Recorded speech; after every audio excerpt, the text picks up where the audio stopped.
फिलहाल मैं तुम्हारा इंट्रोडक्शन तुम्हारे सुपर सीनियर से करा रहा हूँ, और वो सुपर सीनियर जो तुम्हारे हैं वो NIT त्रिची से हैं। तो सबसे पहले मैं तुम्हारा इंट्रोडक्शन करा रहा हूँ साक्षी से। ये NIT है, आ जा साक्षी।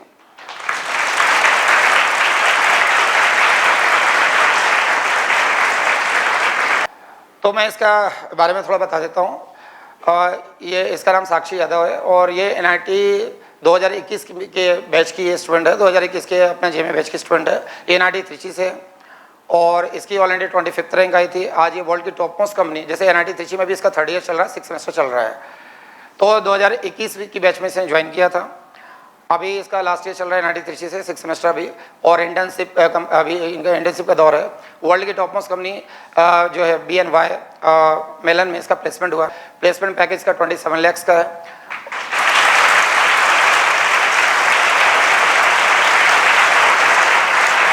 आप तुम्हें ये ध्यान रखना कैसे इसकी जीवन यात्रा रही, कैसे प्लेसमेंट लिया है इसने, जब ज्वाइन करा था, तो इस पूरी जर्नी ये बताएगी। इम्पॉर्टेंट ये है कि हर लड़की या लड़का दिमाग में बिठाओ कि चलो कि तुम जो तैयारी कर रहे हो, ये तैयारी का उद्देश्य तुम्हारा यही है कि तुम्हारा फाइनली जो गोल ये है कि हमें अच्छी रैंक चाहिए।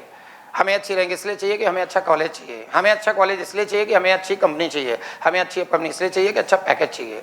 तो फाइनली जो तुम्हारी तैयारी का गोल ये है कि हमें अच्छी रैंक प्राप्त करना है, इसलिए हमें अच्छे से पढ़ाई करना है। तो अच्छे पढ़ाई करोगे तभी अच्छी टॉप रैंक आएगी, टॉप रैंक आएगी तभी टॉप कॉलेज मिलेगा। चूँकि NIT त्रिची जाने के लिए इसने मेहनत बहुत किया, इसलिए NIT त्रिची पहुँच पाई। यहाँ की जो 13 से 14 घंटे जो मेहनत है, ये सिर्फ यहीं काम नहीं आती है, इसने वो मेहनत वहाँ भी कंटिन्यू किया NIT त्रिची में। इसके 9 पॉइंटर बने, 9.1 पॉइंटर NIT त्रिची में। NIT त्रिची में इतने टफ स्टडी में 9 पॉइंटर बनाना इतना सिंपल टास्क नहीं है। शुरू में जब गई तो उसको बहुत सारे प्रॉब्लम भी आए, ऐसा लगा कि बहुत सारे ऐसे स्टूडेंट हैं जिनको टेक्निकल ज़्यादा आ रहा है, लेकिन इसने मैं यहाँ की जो थीम नहीं छोड़ा, मेहनत की, 13 से 14 घंटे मेहनत करती रही। 9 पॉइंटर अबव बनाया इसने, और वर्ल्ड की top most company BNY Mellon में ये 27 लाख के पैकेज में अभी प्लेसमेंट हुआ। अपने यहाँ उस समय इनकी बैच में जो 2021 की बैच की स्टूडेंट है, तो उस समय जब रिजल्ट आया था टॉप 10 में 9 स्टूडेंट अपने यहाँ से थे। ऑल इंडिया फर्स्ट रैंक को मिला के टॉप 10 में 9 थे, टॉप 20 में 18 थे। 63 बच्चे अकेले तो त्रिची में थे इनकी बैच में से। तो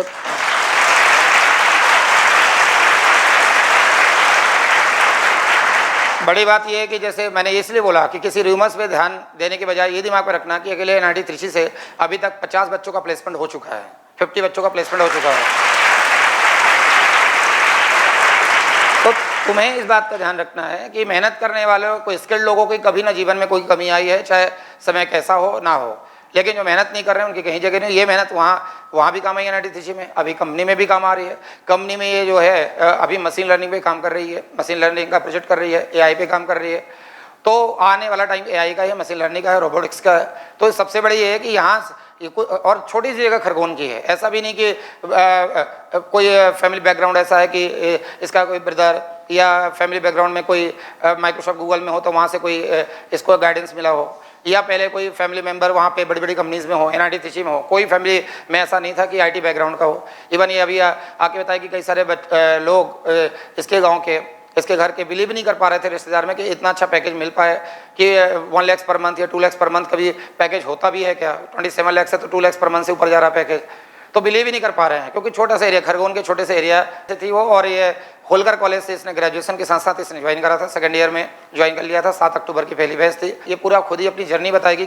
सबसे पहले माँ भगवती शारदे को मेरा प्रणाम और गुरुदेव को मेरा प्रणाम। आप सभी को वंदे मातरम।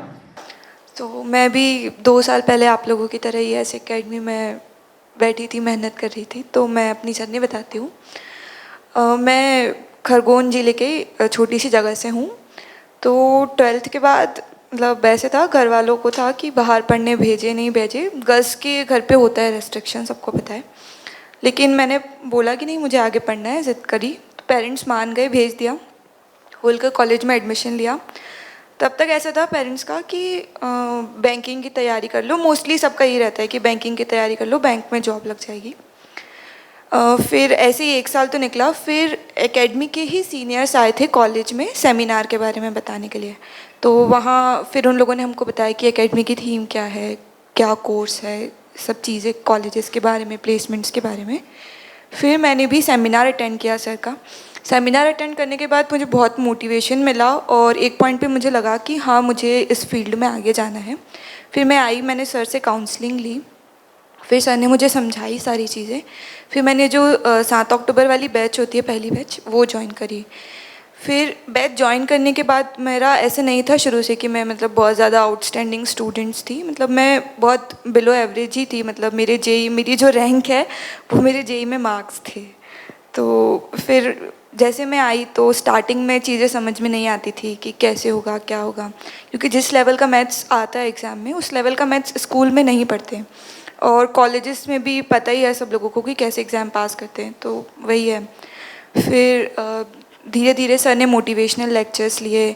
फिर जो सर ने बेसिक कॉन्सेप्ट, शॉर्ट ट्रिक्स जो सर ने बताई, वो चीज़ें मैंने फॉलो की। एक चीज़ मैं बोलना चाहूँगी कि जो सर ने टाइम टेबल दिया है, जो सर ने चीज़ें बोली है, अगर तुम डॉट टू डॉट फॉलो करोगे तो तुमको रिज़ल्ट की टेंशन नहीं लेनी है। मतलब रिज़ल्ट आ जाएगा, अगर सर जो बोल रहे हैं बस तुम वो करते जाओ।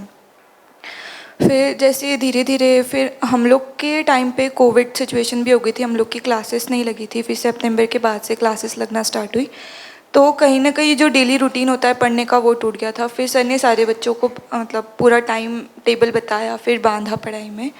फिर जब मैंने टाइम टेबल फॉलो किया, उसके बाद मुझे चीज़ें समझ आने लगी। कुछ डाउट भी होता था, और अगर कुछ डीमोटिवेशन भी आता था तो पता नहीं सर को कैसे पता लग जाता है कि बैच में डीमोटिवेशन है। सर 1-2 दिन के अंदर ही फिर वो मोटिवेशनल लेक्चर हो जाता है, और फिर जो मोटिवेशन आता है सबको पता ही है। तो वही है कि फिर धीरे धीरे मैंने पढ़ना स्टार्ट किया। शुरू में मेरी रैंक बहुत नीचे आती थी, फिर उसके बाद में जैसे सर बताते गए वैसे डॉट टू डॉट सारी बुक्स और सारे क्वेश्चंस, सब चीज़ों का एनालिसिस, सर ने जो भी पॉइंट्स बताए, डायरी के पॉइंट्स जो सर के होते हैं, जो भी सर ने बताए सब चीज़ें मैं फॉलो करती गई। फिर जैसे तुम लोगों का भी जो फेज़ चल रहा है RTFT का, इस फेज़ में हम लोग भी थे, तब मेरी रैंक बहुत फ्लक्चुएट होती थी, क्योंकि कुछ टॉपिक्स मेरे अच्छे थे, कुछ टॉपिक्स अच्छे नहीं थे। बहुत फ्लक्चुएशन आया रैंक में। फिर सर ने मेरे को समझाया भी कि चीज़ें कैसे करनी है।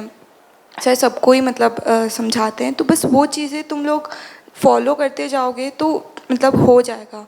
और गर्ल्स को मतलब मैं ये बोलना चाहूँगी कि तुम लोग की जल्दी छुट्टी हो जाती है, तो तुम लोग घर जाके भी पढ़ाई को कंटिन्यू करो, क्योंकि गर्ल्स का ऐसा होता है कि यहाँ से गए उसके बाद में नहीं पढ़ते हैं, तो बॉयज़ को उतना ही टाइम ज़्यादा मिल रहा होता है।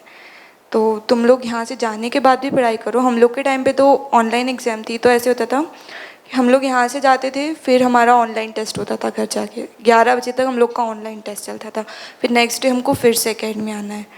तो जो मेहनत और जो डेडिकेशन से तुम यहाँ पे पढ़ोगे ना, वो चीज़ तुमको आगे जाके बहुत आगे तक काम आएगी। मतलब यहाँ पे जो मेहनत करने की आदत तुम लोग को लगी, जो लग रही है ना, ये चीज़ तुमको आगे जाके काम आएगी। जब फिर उसके बाद में एग्ज़ाम के 1 हफ़्ते पहले मेरी ऐसी हालत हो गई थी कि मेरी रैंक बहुत फ्लक्चुएट हो रही थी। मुझे समझ नहीं आ रहा था कि एक जो अजीब सा घबराहट होती है एग्ज़ाम के पहले, कैसे होगा, क्या होगा।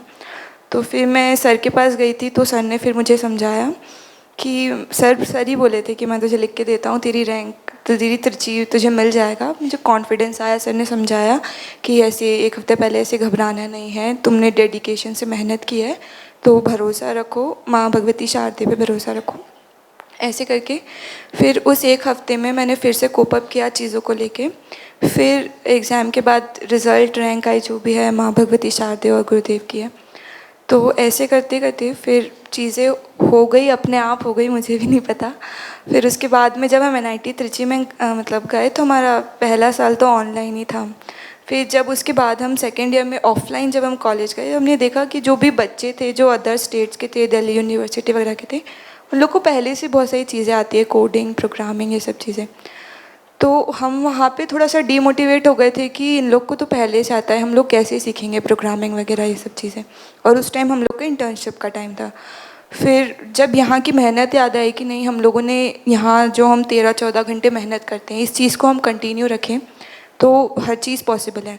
तो वही चीज़ कंटिन्यू रखी, चीज़ें सीखी, और कुछ ही टाइम में उन लोगों के मतलब जो जो चीज़ें उन लोगों को आती थी, वही चीज़ें हम लोगों ने भी कुछ ही टाइम में सीख ली।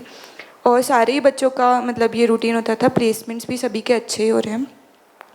तो ओवरऑल कंक्लूजन में मतलब ये है कि अगर तुमने यहाँ पे मेहनत करने की आदत डाली, पूरे डेडिकेशन से एकेडमी की सेवा कर रहे हो, सब चीज़ें हैं, तो और जो सर बता रहे हो उस चीज़ co dot to dot follow कर रहे हो, तो फिर तुमको रिज़ल्ट की टेंशन नहीं करना चाहिए।